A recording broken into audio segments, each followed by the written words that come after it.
Hello दोस्तों, welcome to my YouTube channel. और आज इस वीडियो में हम लोग डिस्कस करेंगे यू वैल्यू कैलकुलेशन के बारे में। तो जैसे कि आप लोग जब हीट लोड करते हैं तो उसमें यू वैल्यू डालना होता है, जैसे वॉल, रूफ या फिर ग्लास जो भी है, तो उसका आपको अलग से यू वैल्यू डालना होता है। तो आइए देखते हैं कि यू वैल्यू होता क्या है।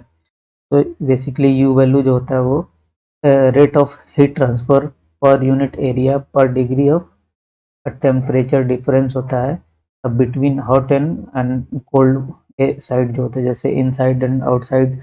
जो वॉल हो गया, एम्बिएंट टेम्परेचर और रूम टेम्परेचर, ये डेल्टा टी यहाँ पे हो गया। And is the inverse of R value. तो इसमें एक और चीज़ आपको देखने को मिला, आर वैल्यू क्या होता है, ठीक है। अब मैं बताता हूँ। सो यू इक्वल टू होता है 1/r। आर वैल्यू जो होता है वो basically resistance to heat transfer होता है। अब जैसे मान लीजिए कि ये आपका वॉल है, वॉल अब यहाँ से होके हीट ट्रांसफ़र हो रहा है, हीट ट्रांसफ़र हो रहा है, और यहाँ से जो रेजिस्टेंस लग रहा है उसी को हम लोग आर कहते हैं। तो आर वैल्यू से आप लोग ज़्यादातर अवेयर होंगे, क्योंकि जो भी इंसुलेशन मटेरियल हमारे साइट पे आता है वहाँ पे आर वैल्यू दिया होता है इंसुलेशन मटेरियल का। और तो आर वैल्यू तो जब आपको पता हो तो आप उससे यू वैल्यू निकाल सकते हैं। या फिर एक और उसका तरीका है यू वैल्यू निकालने का। अगर मान लीजिए कोई इंसुलेशन हो गया या फिर कोई भी ऐसा मटेरियल है जिसका आपको आर वैल्यू पता नहीं है, ठीक है, आर वैल्यू पता नहीं है, तो आप जो सप्लायर से डिमांड कर सकते हैं। जो सप्लायर होता है वो आपको उसका टेक्निकल डेटा शीट भेजता है। उस टेक्निकल डेटा शीट में आप आर वैल्यू को देख सकते हैं, रेजिस्टेंस वैल्यू को। और यू यू वैल्यू जो होता है, यू वैल्यू को हम लोग हीट ट्रांसफ़र कोफिशिएंट भी बोलते हैं, overall heat transfer coefficient. Okay. और यू वैल्यू का जो यूनिट होता है बीटीयू पर आवर पर स्क्वायर फीट डिग्री फ़ारेनहाइट होता है। और एक और यूनिट होता है वाट पर मीटर स्क्वायर केल्विन। तो ये जो यूनिट होता है आपका, ये इम्पेरियल यूनिट हो गया। इम्पेरियल यूनिट होता है और ये होता है मेट्रिक यूनिट। इम्पेरियल यूनिट में बेसिकली हम लोग पाउंड और फुट में बात करते हैं, और मेट्रिक में मीटर, सेंटीमीटर। ओके। और डिटेल में समझते हैं ये वैल्यू को। मान लीजिए कि आपके पास एक वॉल है, ठीक है। अब वॉल में प्लास्टर होता है दोनों साइड, जैसे यहाँ पे दिखा रखा है। कोई एक मटेरियल है जिसमें आर एस ओ है, आर एस आई है, फिर R1 R2 RA और R3 दिया हुआ है। तो ये अब होता क्या है, आर एस आई जो होता है इस थर्मल रेजिस्टेंस हो गया इंटरनल सरफेस, ये इंटरनल सरफेस का थर्मल रेजिस्टेंस हो गया, ये आउटसाइड सरफेस का थर्मल रेजिस्टेंस हो गया। और यहाँ पे आर ए जो दिया हुआ है ये आपका कैविटी हो गया। जो अगर कैविटी है वॉल वगैरह में तो उसका थर्मल रेजिस्टेंस निकालेंगे। और फिर ये R1 ETC हो गया, जैसे R1 R2 R3, ये जो भी बिल्डिंग कंपोनेंट्स या फिर जो भी मटेरियल वहाँ पे लगा हुआ है यहाँ से लेके यहाँ तक, जैसे प्लास्टर हो गया, ब्रिक हो गया, उन सब का थर्मल रेजिस्टेंस होता है। अब थर्मल रेजिस्टेंस यू वैल्यू जैसे निकालते हैं हम, तो अब यहाँ पे जैसे देख सकते हैं हम, आर इक्वल टू क्या क्या हो गया, आप लिख सकते हैं RSO plus RSI inter outside inside हो गया, प्लस आपका RA हो गया कैविटी का, प्लस R ETC लिख दिया, R1 R2 R3, ये आपका हो गया बिल्डिंग कंपोनेंट जो भी मटेरियल यहाँ पे था उसका। फिर जब आप रेजिस्टेंस वैल्यू निकाल लेंगे तो यू भी निकाल लेंगे आप वहाँ से, 1/r कर देंगे, तो यू आपका निकल जाएगा। ये आपका इसका यूनिट हो गया BTU पर आवर पर स्क्वायर फीट डिग्री फ़ारेनहाइट में यूनिट हो जाएगा उसका। तो आइए इसको और डिटेल में समझते हैं। तो मान लीजिए एक आपके पास 10 इंच का वॉल है, 10 इंच का आपका ब्रिक वॉल है, ठीक है। अब 10 इंच का ब्रिक वॉल है तो उसका यू वैल्यू क्या होगा, यू वैल्यू क्या होगा। अब इसका यू वैल्यू हम कैसे कैलकुलेट करेंगे ये आपको हम प्रैक्टिकल करके दिखाएंगे। तो मान लीजिए कि एक ये वॉल है 10 इंच का, ठीक है।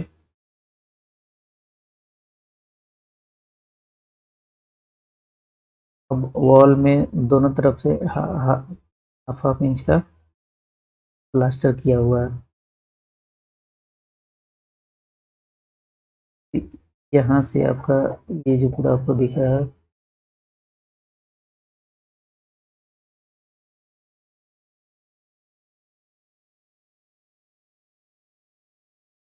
ये आपका प्लास्टर है, ठीक है। यहाँ पे जैसे लिख सकते हैं half inch, half inch plaster ये हो गया। फिर हाफ इंच का प्लास्टर यहाँ पे हो गया, और ये क्या हो गया आपका,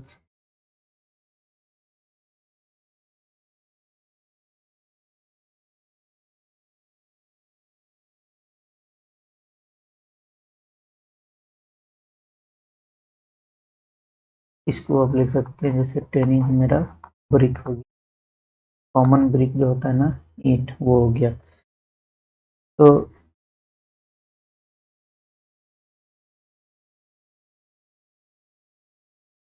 कॉमन ब्रिक हो गया। अब यहाँ पे आप देख सकते हैं, जैसे मान लीजिए ये रूम के अंदर का एरिया हो गया, तो ये आप यहाँ लिख सकते हैं इनसाइड एयर फिल्म लिख सकते हैं यहाँ पे।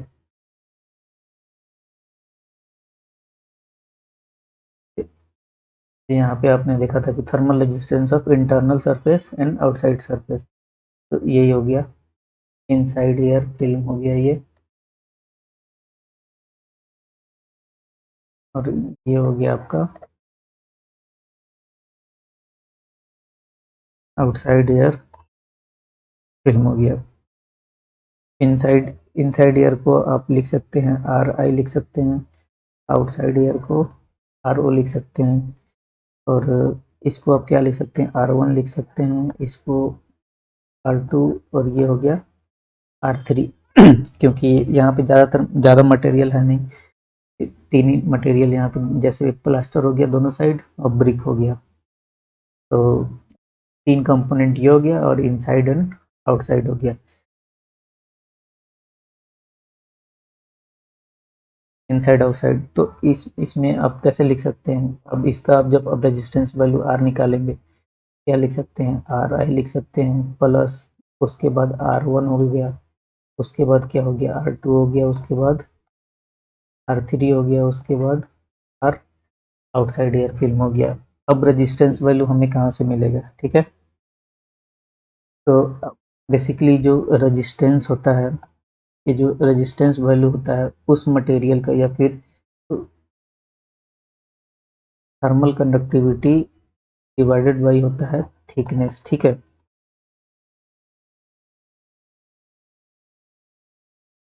Thermal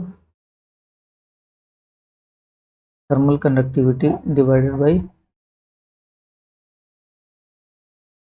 thickness. आर वैल्यू तो आपको सप्लाई डायरेक्ट दे ही देता है, तो इतना को निकालने का जरूरत है नहीं। अगर आपके पास उस मटेरियल का थर्मल कंडक्टिविटी है और थिकनेस है, तो आर निकाल सकते हैं। तो जैसे यहाँ पे मान लीजिए कि इसका थिकनेस कितना है, x1 हो गया, इसका थिकनेस कितना हो गया, x2 हो गया, और इसका थिकनेस x3 हो गया। तो इसका थर्मल कंडक्टिविटी मान लीजिए रो1 हो गया, रो2 हो गया, रो3 हो गया। तो हम इस R1 को निकाल सकते हैं रो1 बाई x1, ठीक है।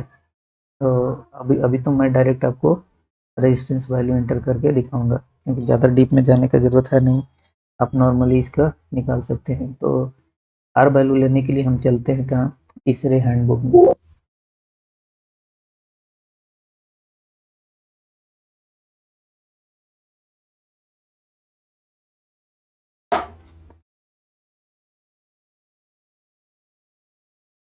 अब यहाँ पे जैसे आप देख सकते हैं कि ब्रिक कॉमन वॉल दिया हुआ है, 4 इंच का वॉल है यहाँ पे।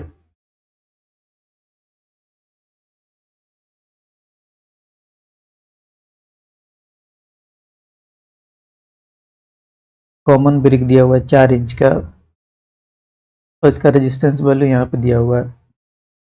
तो 4 इंच का जो वॉल होगा कॉमन ब्रिक, उसका डेंसिटी होगा आपका 120 120 पाउंड पर क्यूबिक फीट और उसका वेट जो होगा पाउंड पर स्क्वायर फीट 40 पाउंड पर स्क्वायर फीट।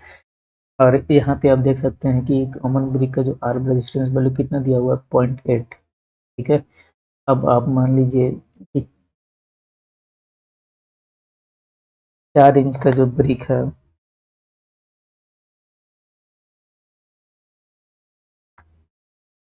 अब ले लिए, अब 4 इंच का जो ब्रिक है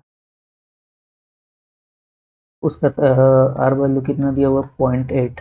1 इंच का आप निकाल सकते हैं कितना हो जाएगा 0.8 डिवाइडेड बाई 4 इक्वल टू कितना हो जाएगा 0.2 हो जाएगा। सेम वैसे ही 10 इंच का क्या निकाल सकते हैं आप, 10 इंच का कैसे निकल जाएगा 0.2 इंटू 10 कर देंगे तो यहाँ पे 2 निकल जाएगा। ओके, तो अब 10 इंच का ब्रिक का आर वैल्यू निकल गया। 10 इंच का ब्रिक का यहाँ पे हम लिख देते हैं आर वैल्यू कितना हो गया 2। उसके बाद अब हाफ इंच प्लास्टर इधर है और हाफ इंच प्लास्टर इधर है, अब इसका भी आर वैल्यू हम निकालेंगे। अब और भी मटेरियल है, जैसे वुड रहता, अगर सीमेंट वगैरह हो गया यहाँ पे। अब प्लास्टिंग मटेरियल में हमारे पास क्या था, सीमेंट प्लास्टर था। ओके, और यहाँ पे दे रखा है कि पर इंच थिकनेस, पर 1 इंच का जो प्लास्टिक मटेरियल का दिया हुआ है 0.20 आर वैल्यू, तो हाफ इंच का कितना हो जाएगा 0.1 हो जाएगा। प्लास्टिक मटेरियल में आपको यहाँ से दिख रहा होगा ये, यहाँ पे आप देख रहे होंगे सीमेंट प्लास्टर अगर कर रहे हैं, आर वैल्यू इसका कितना हो गया 0.2 दिया हुआ है 1 इंच का, तो हाफ इंच है हमारे पास। हाफ इंच का हम यहाँ पे लिख सकते हैं 0.1 इसका हो जाएगा, फिर वैसे ही 0.1 इसका हो जाएगा। अब हमको फिर इनसाइड एयर फिल्म हो गया, थर्मल रेजिस्टेंस इनसाइड का देखना है, थर्मल रेजिस्टेंस आउटसाइड का देखना है। तो इनसाइड का हम देख लेते हैं थर्मल रेजिस्टेंस। यहाँ पे जैसे फ्लोर का अगर निकालते हैं, फ्लोरिंग मटेरियल भी दिया हुआ है, रूफ का भी दिया हुआ है। तो अभी हम चले आते हैं, अगर इंसुलेशन रहता रूफ पे तो यहाँ से निकाल लेते हैं। अब एयर फिल्म जो जो स्टील एयर है, जो रूम के अंदर का एयर है, वो हम वर्टिकल लेंगे। ठीक है, वर्टिकल और हॉरिजॉन्टल पोजीशन, वर्टिकल क्योंकि दीवार का पोजीशन वर्टिकल है। तो और उसका आर वैल्यू यहाँ पे रेजिस्टेंस वैल्यू कितना दिया हुआ है, अगर वर्टिकल वॉल है तो 0.68, इनसाइड एयर का कितना हो जाएगा यहाँ पे हमारा 0.68 हो जाएगा। और आउटसाइड एयर कितना हो जाएगा, मान लीजिए हम समर के लिए निकाल रहे हैं, तो एनी पोजीशन कोई भी डायरेक्शन ले लीजिए आप, तो 0.25 उसका आर वैल्यू दिया हुआ है। तो आर वैल्यू कितना हो जाएगा 0.25। तो यहाँ पे आप उसका निकाल सकते हैं, कैलकुलेशन कर सकते हैं। मान लीजिए तो आर इक्वल टू कितना हो जाएगा, आर आई कितना था हमारा 0.68 हो गया, और आर वन कितना हो गया 0.1, 0.1 प्लस आर टू कितना हो गया, ब्रिक का 10 इंच का जो था 2, प्लस आर थ्री कितना हो गया अपना 0.1, फिर आर आउटसाइड जो हो गया 0.25। तो इसको कैलकुलेट कर लेते हैं। इन सबको जोड़ने के बाद आपको कितना मिलेगा, मान लीजिए 0.68 प्लस 0.1 प्लस 2 प्लस 0.1 प्लस 0.25, इन सबको जब आप कैलकुलेट करेंगे तो कितना 3.13 हो गया वैल्यू। ओके, अब आपको क्या करना है, यू वैल्यू निकालना है। तो जैसा कि आप जानते हैं यू इक्वल टू क्या होता है 1/r, तो 1 बाई कितना हो जाएगा 3.13 हो जाएगा। 1 डिवाइडेड बाई 3.13 करेंगे तो कितना 0.319, इसको आप लिख सकते हैं 0.32। यू वैल्यू आपको कितना मिल गया 0.32 का यूनिट हो जाएगा BTU पर आवर पर स्क्वायर फीट डिग्री फ़ारेनहाइट। ये आपका निकल के आ गया यू वैल्यू। ठीक है, आप इस तरीके से कैलकुलेशन कर सकते हैं यू वैल्यू का। अगर आप लोगों को समझ में ना आया हो तो कमेंट करके बताइए, मैं किसी और मटेरियल का यू वैल्यू कैलकुलेट करके आपको दिखाऊंगा। अगर आप इस चैनल पे नए हैं तो चैनल को सब्सक्राइब कर लीजिए।